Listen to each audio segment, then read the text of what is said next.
Donc voilà, donc je voulais vous proposer une présentation aujourd'hui autour d'une vieille enquête, comme ça a été dit tout à l'heure, qui remonte aux années 2010-2011, qui s'appelait initialement Quand le monde des bibliothèques se livre, et que là, dans le cadre de cette présentation, j'ai suivi la proposition de Claire et l'ethnographie des bibliothécaires et de leur public. Alors, avant de commencer, je voudrais déjà partir de deux anecdotes qui resituent ce terrain-là. Dans d'autres travaux, j'ai pu travailler avec des très jeunes, avec des enfants en école maternelle de 3-6 ans, et une fois on se rend à la bibliothèque, et là j'ai deux petits garçons de 5 ans qui s'avouent, ma foi, je dirais émerveillés devant la bibliothécaire qui nous recevait en lui disant « Tu en as de la chance, tu ne travailles pas souvent », pour le premier, et pour son camarade de lui dire « Mais en fait, tout le temps tu lis, c'est pour ça que la bibliothèque elle est fermée ». Ce qui pourrait être mignon, je dirais, en termes d'anecdotes qu'on prêterait à des enfants, finalement, je me suis rendu compte que lors d'une réunion dans une municipalité, en région, une grosse municipalité, à peu près 200 000 habitants, finalement, j'ai entendu la même chose de la part de différents chefs de service qui s'adressaient à la directrice conservatrice de la bibliothèque, de la médiathèque et du réseau public de lecture en lui disant « Entre deux lectures, est-ce que vous fermez ?» Ou alors qu'ils lui ont dit « Mais c'est jamais ouvert chez vous, c'est trop dur comme travail ». Donc on voit bien qu'en France, en tout cas notamment, il y a beaucoup d'images chez les enfants, comme je viens de le dire, chez les adultes, qui sont véhiculées autour des bibliothèques et surtout de leur personnel.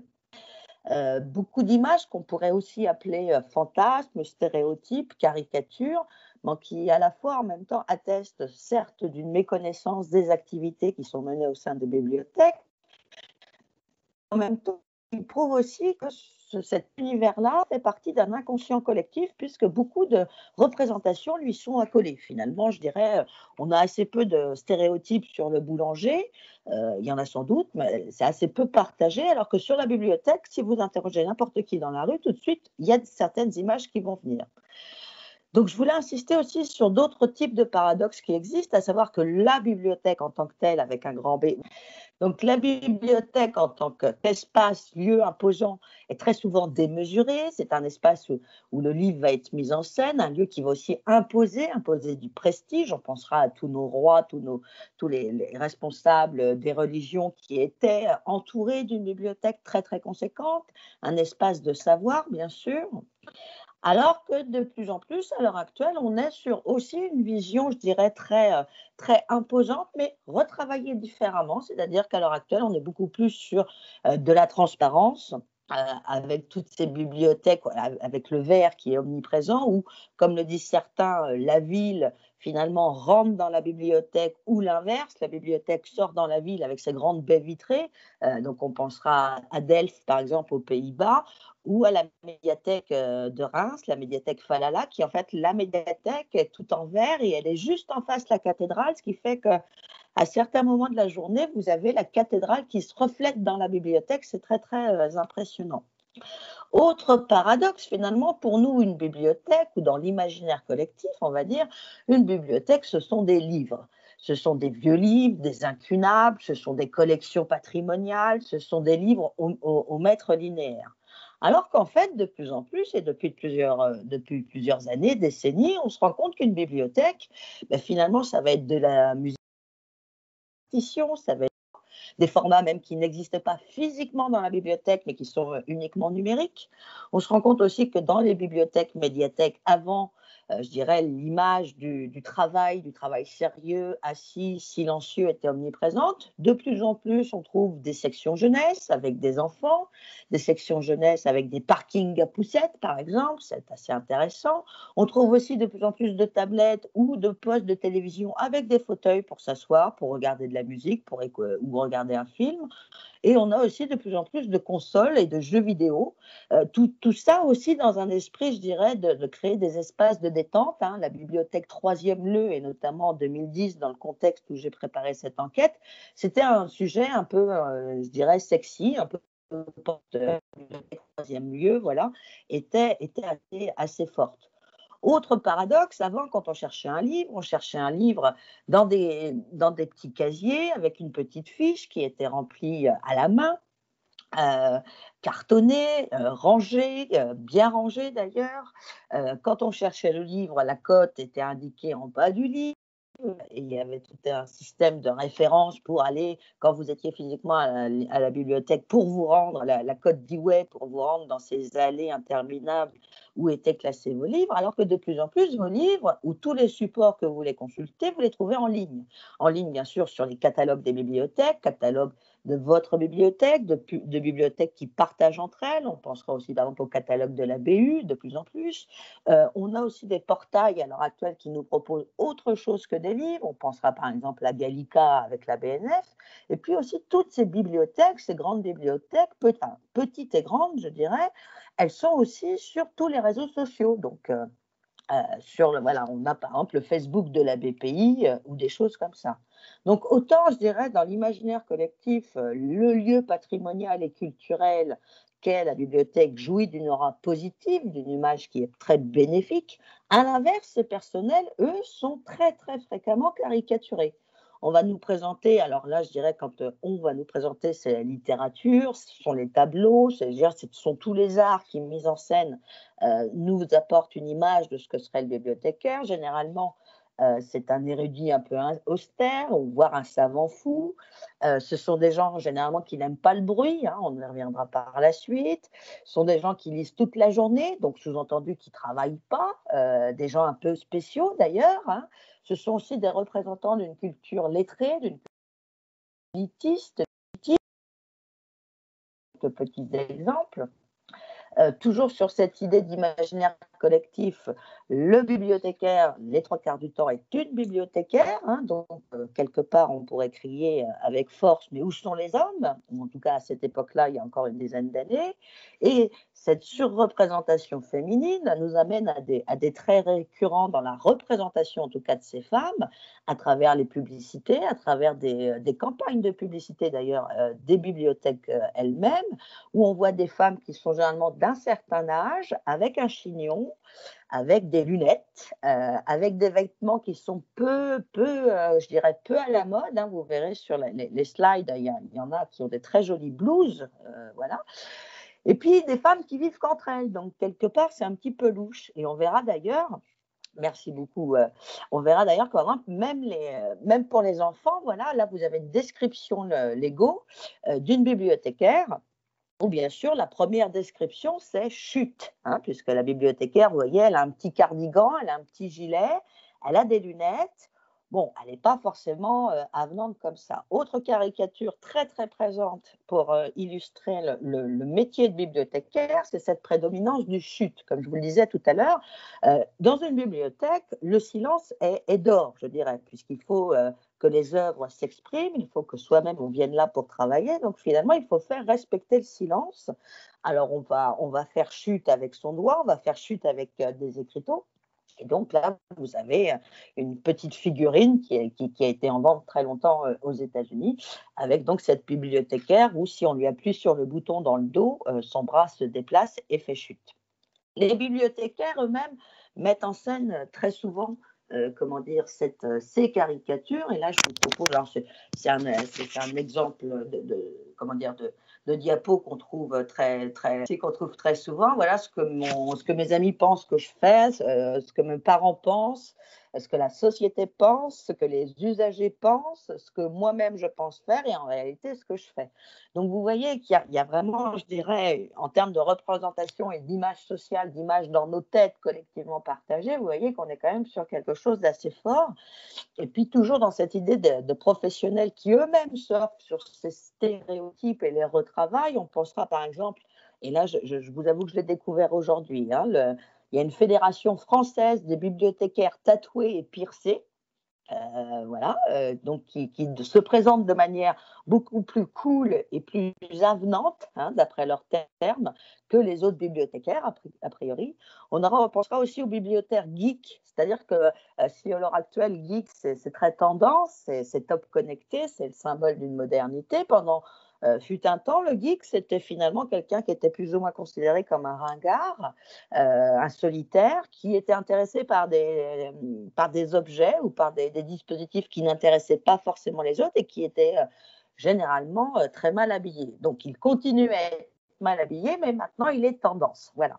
Enfin, autre, je dirais, stéréotype, alors là, pareil, pour le coup, je ne suis pas allée au bout du terrain sur cet aspect-là, mais effectivement, la bibliothécaire très sexy, la bibliothécaire cochonne, finalement, si vous tapez ça sur un moteur de recherche, vous allez vous rendre compte que c'est très porteur et qu'il y a pléthore d'images qui vont tout de suite apparaître. Et de sources sûres, on m'a dit, puisque moi je ne l'ai pas vérifié, que c'était même une catégorie sur Pornhub.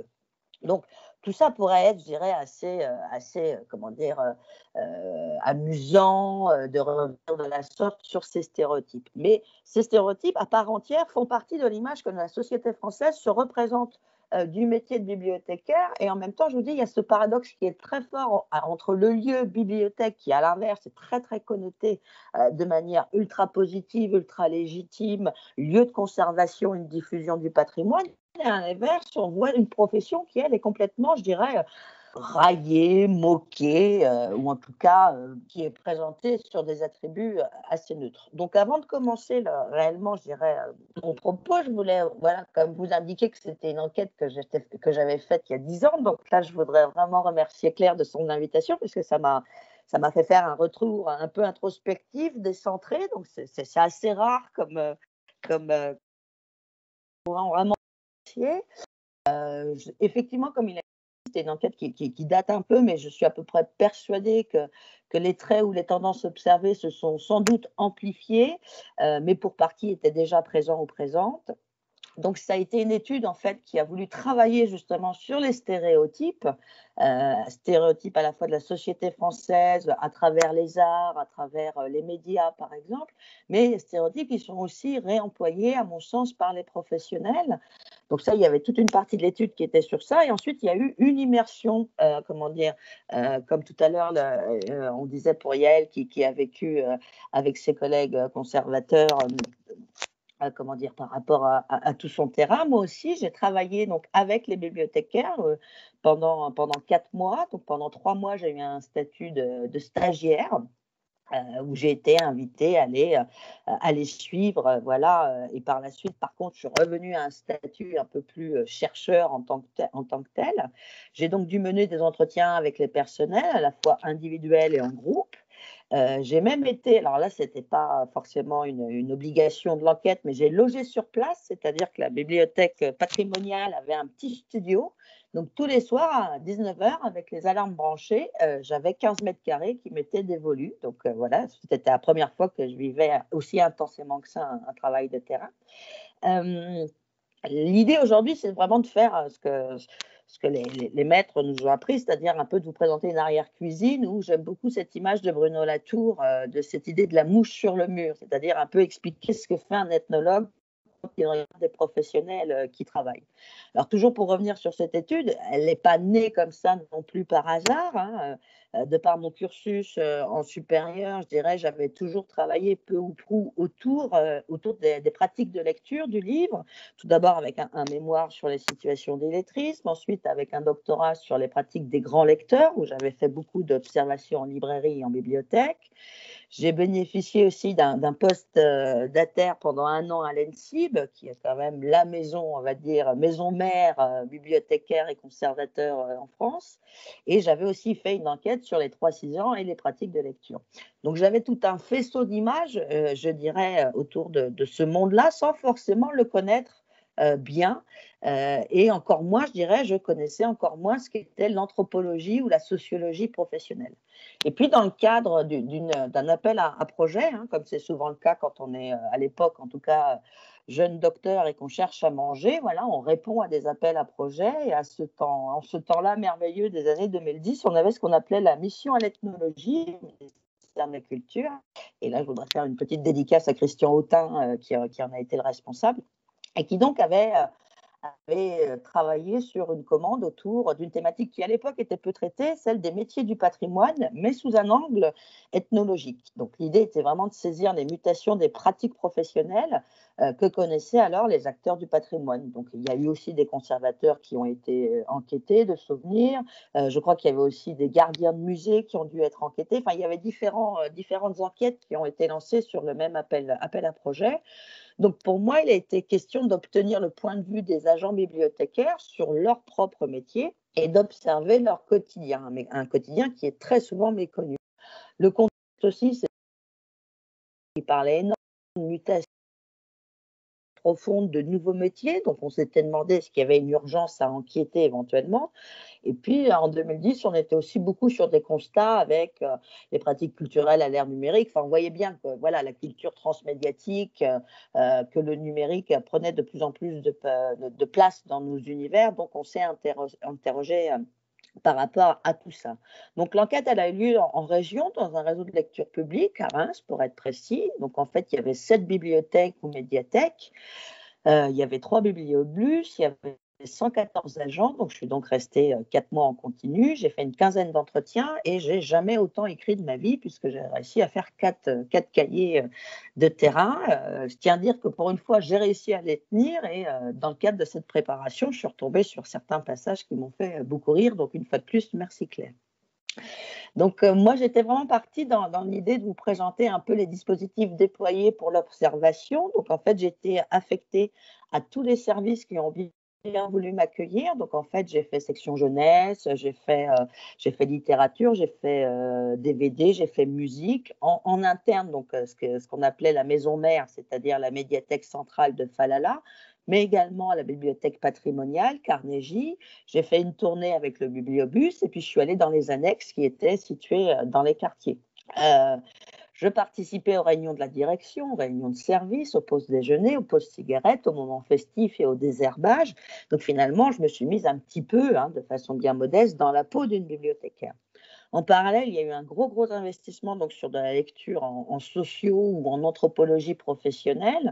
Alors, sur le monde des bibliothèques, l'un des intérêts, c'est que c'est un monde qui parle de lui de façon très fréquente. Donc, en fait, c'est à ce moment-là que j'ai occupé mes soirées à lire des mémoires de l'ENSIB, à lire le BBF, qui très souvent, je dirais tous les 3-4 ans, refait un numéro spécial. Le BBF, c'est le bulletin des bibliothèques de France. Voilà, qui, tous les 3-4 ans, je dirais, en tout cas à l'époque, refaisait un numéro spécial thématique sur quel est notre métier. Voilà.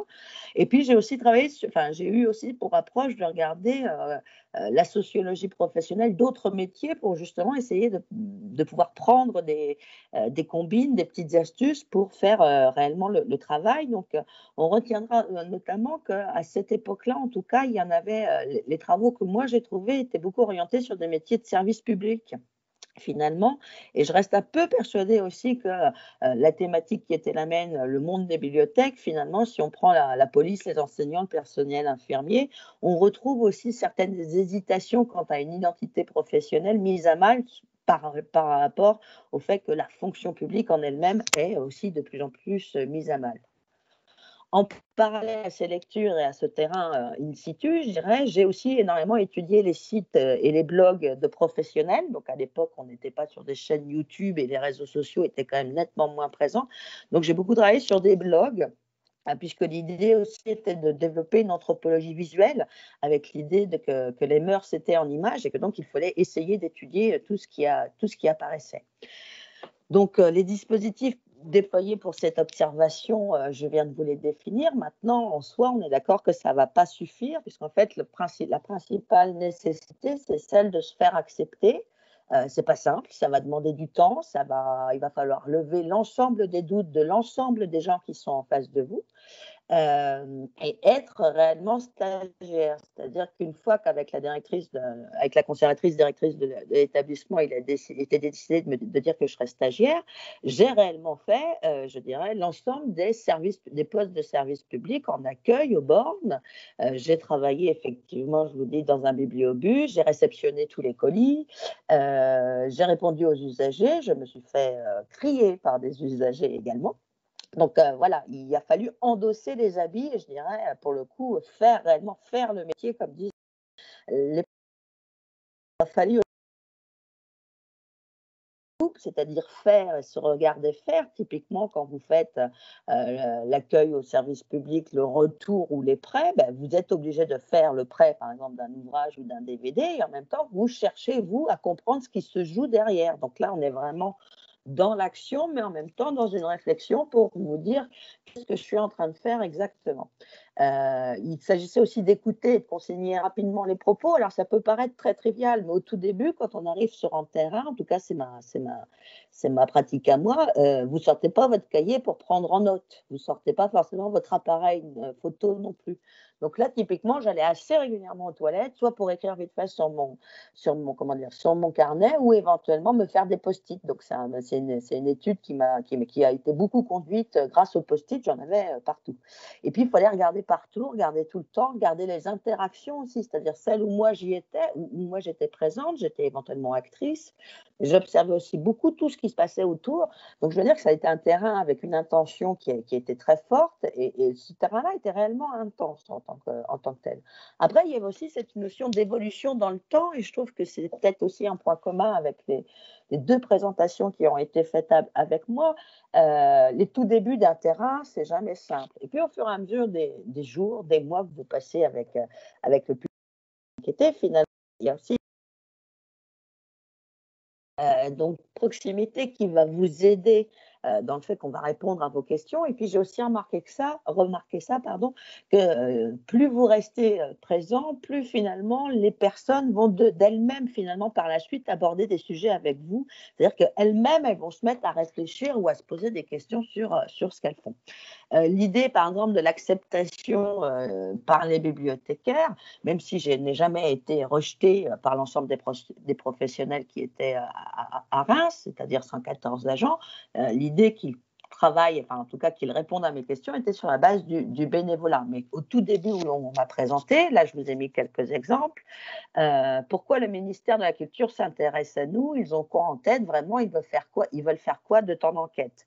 Mais pour qui tu travailles? C'est la mairie qui subventionne ton enquête? Ils veulent savoir comment on travaille? Tu travailles pour la médecine du travail? Tu es psy ou ergonome? On va avoir du changement après ton rapport. Donc, toutes ces questions-là, quand même, vous montrent bien que même si on balise au maximum une arrivée, même si on est soi-même souriant et, je dirais, disposé à aller vers l'autre, finalement, et ça se comprend très bien, on est tous dans des situations où quand un inconnu arrive en vous disant « je vais regarder ce que tu fais », ce n'est pas une situation qui est normale.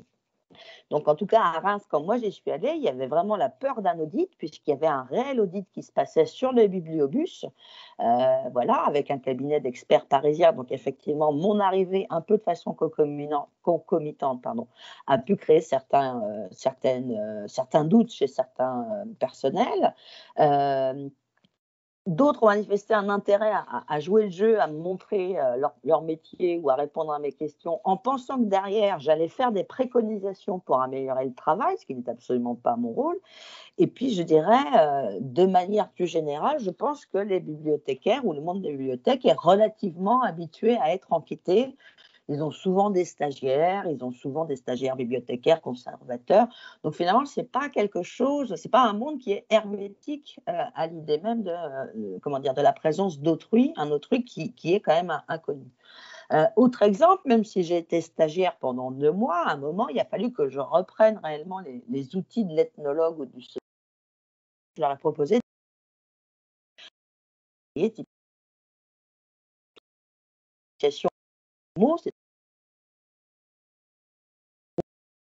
rendez-vous, on a réservé une salle et puis ils ne savaient pas trop. J'ai apporté le petit déjeuner et donc on est parti sur 3 mots pour définir le métier de bibliothécaire. On a fait pareil sur 3 mots pour définir la bibliothèque. Et puis voilà, de fil en aiguille, on a repris ces mots, on les a travaillés avec eux. Donc là, vous voyez, il y a des choses qui apparaissent beaucoup plus pour moi, renseigner ce qu'est le métier de bibliothécaire selon les agents eux-mêmes. Voilà, donc après, j'ai fait des catégories, des mots en lien avec les rôles de professionnels, au corps même du métier, avec des qualités professionnelles. Un mot mystérieux, puisque pour une personne, le bibliothécaire était amoureux. Moi, j'ai trouvé ça très, très joli, mais enfin voilà. Et par exemple, vous voyez, on a déjà pu, à travers ces focus group, voir qu'effectivement, le métier de bibliothécaire passait avant tout comme un rôle de passeur, de médiateur, comme un rôle axé sur la médiation ou un relais de la culture. Dans ces réponses-là qui étaient automatiques, je dirais l'association libre, c'est tu as 2-3 secondes, donne-moi les mots qui arrivent dans ta tête. On voyait qu'en fait, il n'y avait pas fait mention du tout des publics ni des documents. Parfois, on évoquait les nouvelles technologies. Donc, vous voyez, par moment, j'étais stagiaire, par moment, j'étais celle qui venait de Paris pour poser des questions. Mais voilà, c'était des choses assez variées et à chaque fois, il fallait jouer avec ces différentes identités. J'ai moi aussi repris une des questions qui nous avait été posée, à savoir si étudier un groupe professionnel correspondait peu ou prou ou de façon lointaine à étudier une population exotique. Moi, personnellement, je suis anthropologue du proche, du contemporain. Je n'ai jamais fait d'exotisme, même si j'ai lu tous ces classiques du temps béni où j'étais à l'EHESS. Moi, il y en a vraiment un qui m'a marqué. Et là, ce n'est pas l'EHESS que je l'ai lu, c'est Street Corner Society de William Footwhite, où c'est aussi une des premières enquêtes en sociaux, pour le coup, où l'auteur est allé vivre dans des quartiers noirs américains de Chicago, de souvenir, et où il parle aussi de présent de référence, c'est-à-dire en étant inscrit dans la vie des individus qu'il observait, il pouvait penser qu'il aurait un accès. Donc voilà, l'idée d'avoir un œil, entre guillemets, bien sûr, qui est pensé comme vierge, avec toute l'impossibilité que cela représente. Pareil, j'ai fait des études en IEP, donc la neutralité axiologique était un gros mot, mais voilà, c'était quand même une complication. Donc finalement, pour moi, le fait de ne pas connaître cette profession, de la côtoyer in situ, ça a été une découverte où l'obligation pour moi était d'ouvrir grand les yeux et les oreilles.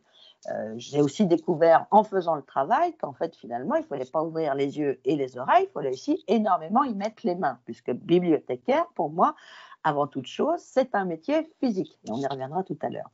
Donc je vous ai dit tout à l'heure que j'étais partie d'une interrogation sur les stéréotypes autour des bibliothécaires. Donc voilà, j'ai travaillé avec ces images, voilà, en idée aussi qu'il y avait beaucoup de poncifs, beaucoup de discours, et donc comment la profession se les réappropriait par elle-même. Donc partager le quotidien, être stagiaire avec eux, ça voulait dire observer, consigner, demander des explications, et puis l'air de rien, ça paraît bête, mais en faisant soi-même, on apprend, on intériorise des impressions, et ça permet aussi de relancer des discussions par la suite avec les autres. Tout à l'heure, on parlait de rituels, de totems ou de chamanisme. Voilà, dans cette immersion, finalement, j'ai identifié assez rapidement des objets importants, soit des situations qui pouvaient faire sens pour l'ensemble des bibliothécaires sans même qu'on en parle. Typiquement, avant l'ouverture des portes au public, là, il y a une espèce, je dirais, de chorégraphie collective où on va cacher les bouteilles d'eau ou les cafés, on va aller aux toilettes 5 minutes avant parce que sinon on va être bloqué, on ne pourra plus y aller. Je parle par exemple de la valse des chariots entre le rez-de-chaussée où on réceptionne les ouvrages et puis après le fait de les envoyer dans les étages pour qu'ils soient re-rangés de nouveau. Il y a des appels téléphoniques, on va pousser le chariot. Le chariot est vraiment un objet qui, pour moi, mériterait une thèse. Moi, j'en suis à peu près persuadée. On a aussi le badge. Alors là, ça paraît très, très bête, mais la première journée que j'ai passée en bibliothèque, en tout cas sur ce terrain-là, j'ai déjà commencé par être enfermée 2 heures au fin fond du 2e sous-sol, puisque je n'avais pas de badge. Donc voilà, une bibliothèque, ça paraît très, très bête, mais une bibliothèque, tout est fermé dans une bibliothèque, puisque seuls les personnels y ont accès. Du coup, pour avoir un badge, soit on a un petit pendentif, mais plus souvent les personnels avaient une pochette autour du cou avec ce fameux badge et puis quelques affaires, des lunettes, un crayon, des choses comme ça.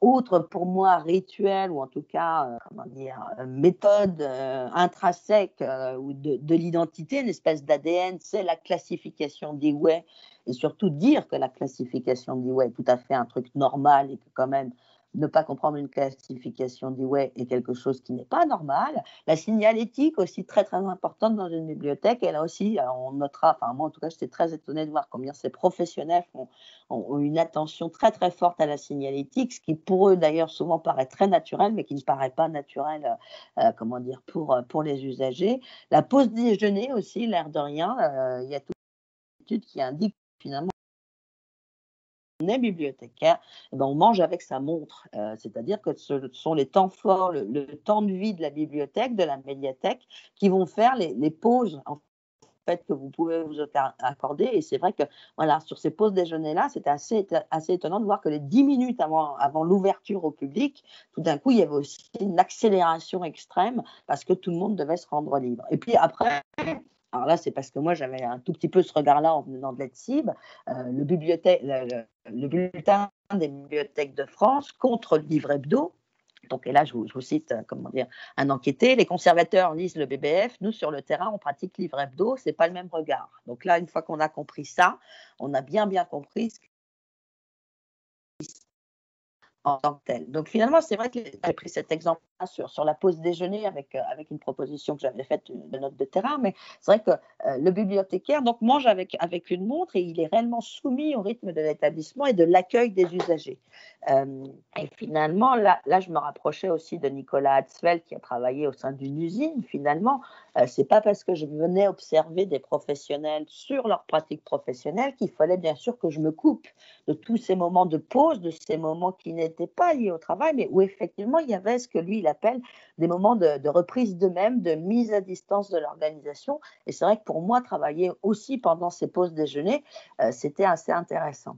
Autre élément que j'ai fait aussi, c'est de travailler sur la notion de belle écriture. En fait, notre ami Dewey Melville, dans son ouvrage fondateur Les qualifications professionnelles du bibliothécaire en 1889, nous explique que la belle écriture, c'est une valeur tant technique qu'identitaire qui permet de définir l'identité bibliothécaire.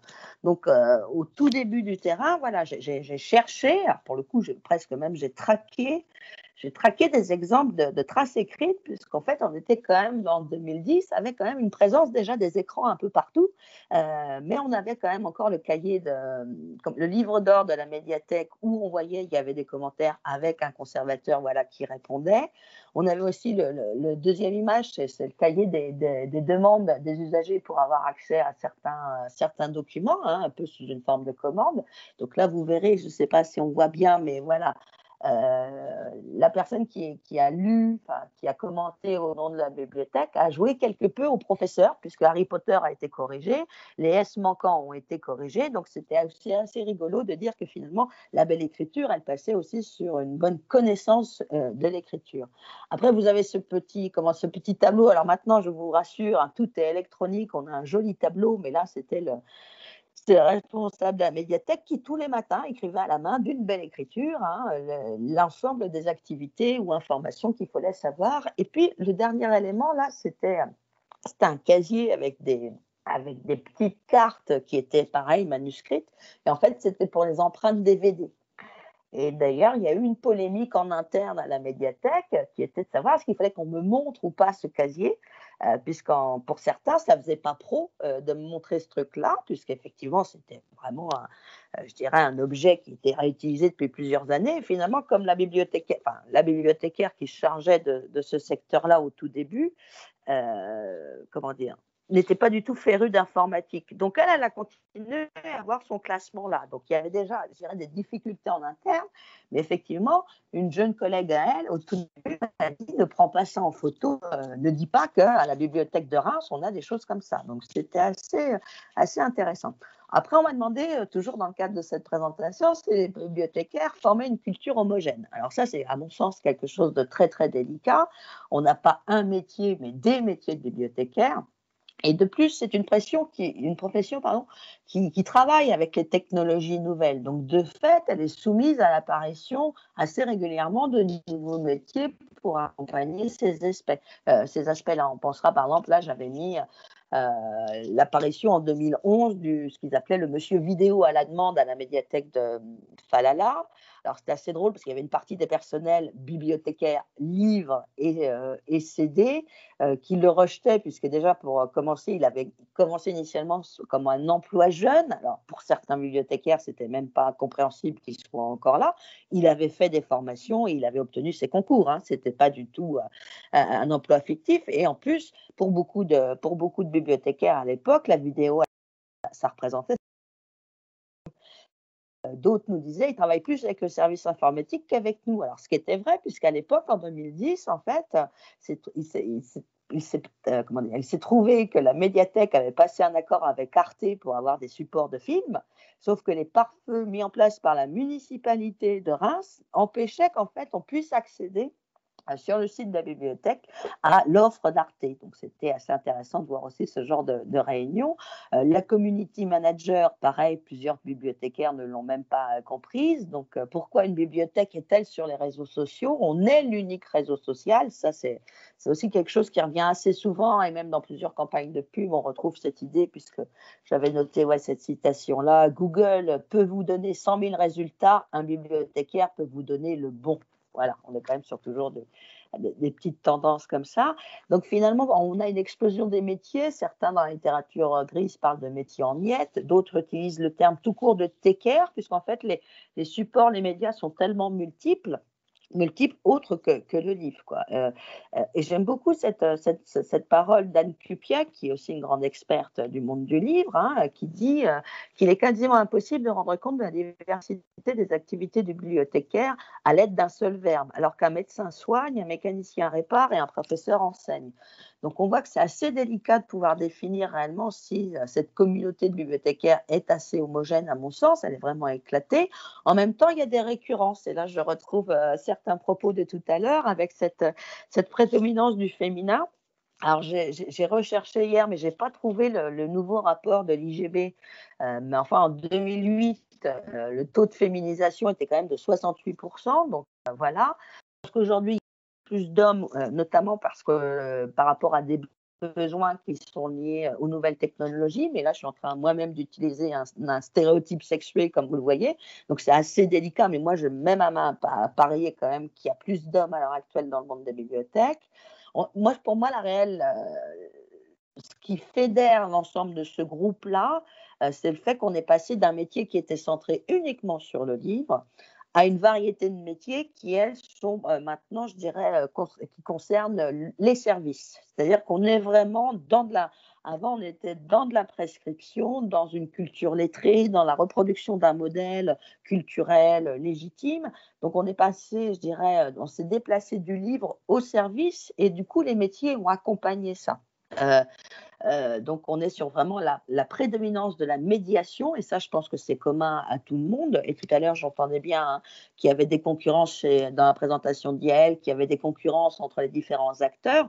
À Reims, on voyait très bien les concurrences entre les différents secteurs, jeunesse, romans, livres, musique, tout ça, entre les différents lieux de bibliothèque aussi, en fonction que vous étiez à la patrimoniale ou dans une annexe dans un quartier populaire, l'idée n'était pas tout à fait la même. Par contre, tous se retrouvaient sur cette idée, sur cette prédominance de la médiation. Il me semble que c'est vraiment quelque chose d'important qui va même plus loin, puisque si on parle des usagers à l'heure actuelle, avant on disait des lecteurs assez pudiquement, maintenant il y a toute une déclinaison pour comprendre ce que sont les usagers, les publics, les non-publics, les publics captifs. Certains vont même jusqu'à parler de clients. Yves Alix, pareil, grande figure du monde des bibliothèques en France, voilà, n'avait pas peur, en tout cas, fut un temps de parler de clients. Un paradoxe qui est intrinsèque et à mon avis peu débattu ou peu présenté dans cette profession, c'est ce que je vous disais tout à l'heure, à savoir que c'est un métier qui est pensé comme intellectuel, au contact des savoirs, toujours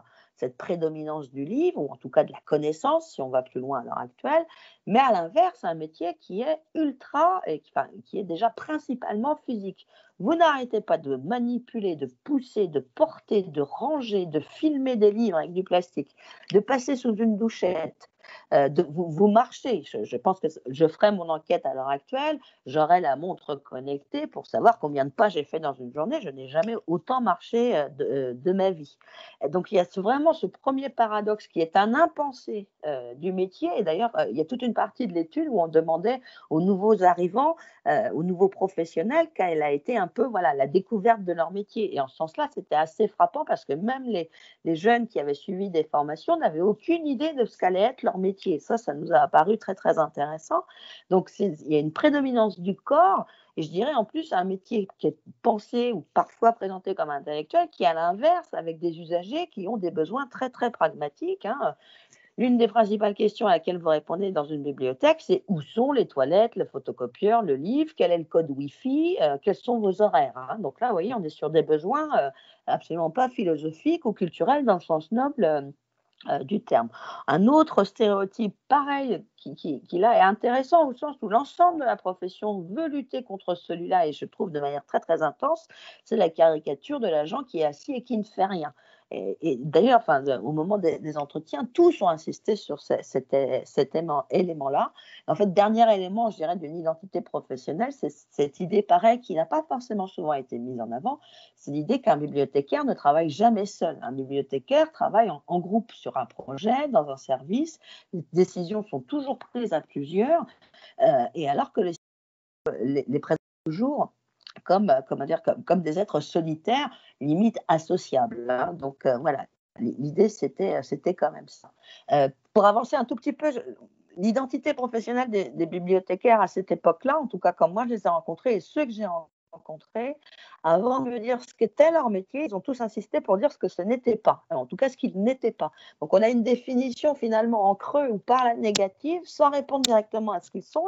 Ils m'ont expliqué qu'ils n'étaient pas policiers, qu'ils n'étaient pas assistantes sociales, pas formateurs, pas caissières, pas libraires, qu'ils ne faisaient pas de la recherche, qu'ils n'étaient pas des journalistes, qu'ils n'étaient pas des profs et des enseignants. Donc on a vraiment identifié à l'époque 8 métiers qu'on a dit repoussoirs, avec une grande présence du CAIR en tant que tel. Alors tout à l'heure, j'entendais très bien là, les métiers de femmes de Michel Perrault qui a été évoqué, je trouve ça très très bien. Donc cette présence du culturel intellectuel contre le manuel et le technique, et puis cette présence du monde marchand économique qui est finalement assez critiquée. Vous verrez dans les slides, je vous en ai fait 2 ou 3 voilà, qui illustraient cette idée-là. Donc malaise professionnel chez les bibliothèques, moi j'aurais tendance à dire oui et non, en bonne normande. Il y a eu une accélération énorme dans les profils même des bibliothécaires qui arrivaient beaucoup plus formés, à la base dans les années 50, 60, on est quand même aussi parti d'une base de bénévoles qu'ensuite on a formé en interne ou des choses comme ça. Donc là, on était quand même dans les années 80 sur des gens qui étaient mieux formés, puisque pour rappel, hein, on peut arriver avec un bac+2, on peut aussi arriver chartiste, on peut aussi arriver conservateur via l'ENSIB. Donc il y a quand même une pluralité de parcours pour pouvoir arriver. Donc on avait des personnels qui étaient mieux formés, moins militants aussi, puisque pendant très longtemps, la lecture publique en France a été aussi un acte de militance, hein, un petit peu comme l'enseignement. Et c'est vrai qu'en ce sens-là, c'est assez étonnant de voir chez les plus jeunes, et ça c'était un des aspects qu'on a étudié, la militance pour le service public ou pour la lecture publique n'est plus forcément là. Je vous invite, vous verrez dans le PowerPoint, il y a je ne sais pas si certains connaissent les petites pastilles bref qui étaient faites par un humoriste. Il y a un bref, je suis bibliothécaire qui est fait. Et là, vous avez l'ensemble des métiers à l'heure actuelle, ou en tout cas du quotidien d'un bibliothécaire. Et finalement, vous verrez, c'est très très bien fait. Et ça permet de comprendre que le métier est à l'heure actuelle pluriel. Donc on constate qu'il y a eu une adaptation aux nouveaux usagers, une adaptation aux nouvelles technologies. Et pourtant, on nous parle d'un métier d'avant, d'un public d'avant, et je pense que c'est peut-être là la plus grande des difficultés à l'heure actuelle pour les bibliothécaires. Pour certains en tout cas, ça déstabilise certains bibliothécaires de voir le public à l'heure actuelle qui vient chez eux, c'est-à-dire un public qui n'est pas forcément demandeur de l'offre culturelle qu'ils peuvent avoir, puisque pour beaucoup, par exemple, et même à la médiathèque Falala, pour beaucoup, par exemple, c'était des étudiants qui venaient pour être au chaud, ou des lycéens qui venaient pour être au chaud avec leurs documents à eux et parce qu'il y avait un Wi-Fi. Donc voilà, vous voyez, l'offre de la bibliothèque en elle-même, elle n'était pas forcément utilisée. Autre type de public que les bibliothèques ont de plus en plus, hélas, c'est les personnes SDF, voilà, qui l'hiver généralement viennent regarder des films, écouter de la musique. Donc là, une fois de plus, dans toute cette vision négative de on n'est pas assistante sociale ou des choses comme ça, là aussi, on voyait que finalement, le vrai métier, celui d'avant, revient souvent.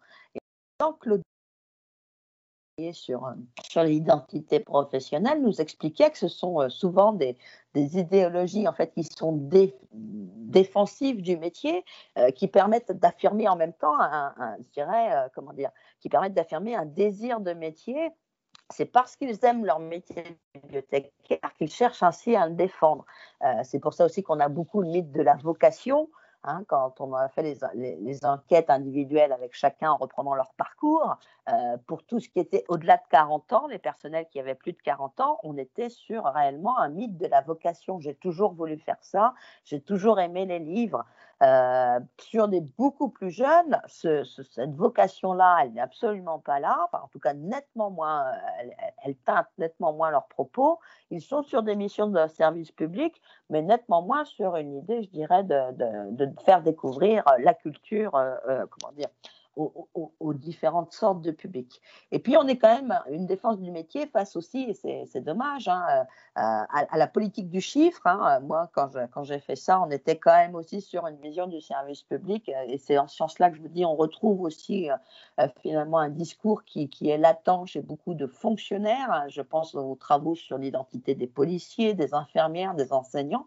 On était aussi sur des baisses de budget, des baisses de postes et puis des besoins de plus en plus, puisque la bibliothèque n'est pas seulement un seul lieu patrimonial à l'heure actuelle. Elle doit lutter contre les inégalités, elle doit former, elle doit aider dans la recherche d'emploi. Enfin voilà, la bibliothèque à l'heure actuelle, on lui demande d'assumer, un petit peu comme l'école peut-être, on lui demande d'assumer des fonctions qui ne sont peut-être pas tout à fait les siennes. Et enfin, juste pour terminer, je voudrais juste vous dire que des fois, une enquête ethnologique, enfin une enquête de terrain tient à peu de choses. Le premier jour de mon terrain est sortie une campagne publicitaire sur vaincre l'autisme. Et en fait, c'était Katia, on nous présentait Katia en photo, voilà. Voilà, Katia est autiste, elle a la chance de faire de sa passion pour les livres son métier. Donc en fait, cette campagne est sortie mon premier jour. Et en fait, c'est assez intéressant parce que j'ai eu une espèce de baptême de feu, c'est-à-dire que j'ai eu pléthore de bibliothécaires qui naturellement sont venus me parler en me disant mais qu'est-ce que c'est que ça? Comment ça? Une fois de plus, on est présenté comme des autistes, comme des gens qui n'aiment pas les autres, alors que justement, c'est le cœur de notre métier. Donc, je dirais que par rapport aux deux premières présentations que j'ai eu la chance d'écouter là, c'est vrai que moi, ma présentation fait peu de place finalement à l'objet, au livre, au CD, à la bande dessinée, à une carte, à une partition. Mais c'est vrai que pour moi, l'identité professionnelle, en tout cas moi telle que je l'ai observée, elle passe réellement sur ce rôle de médiation. Donc c'est peut-être pour ça que l'objet finalement, le support de culture finalement, était moins mis en avant, et vraiment la médiation, le fait de rendre accessible la culture, ou en tout cas toutes sortes, parce que dans une bibliothèque, il n'y a pas que de la culture, il y a des infos pratiques, il y a énormément de choses.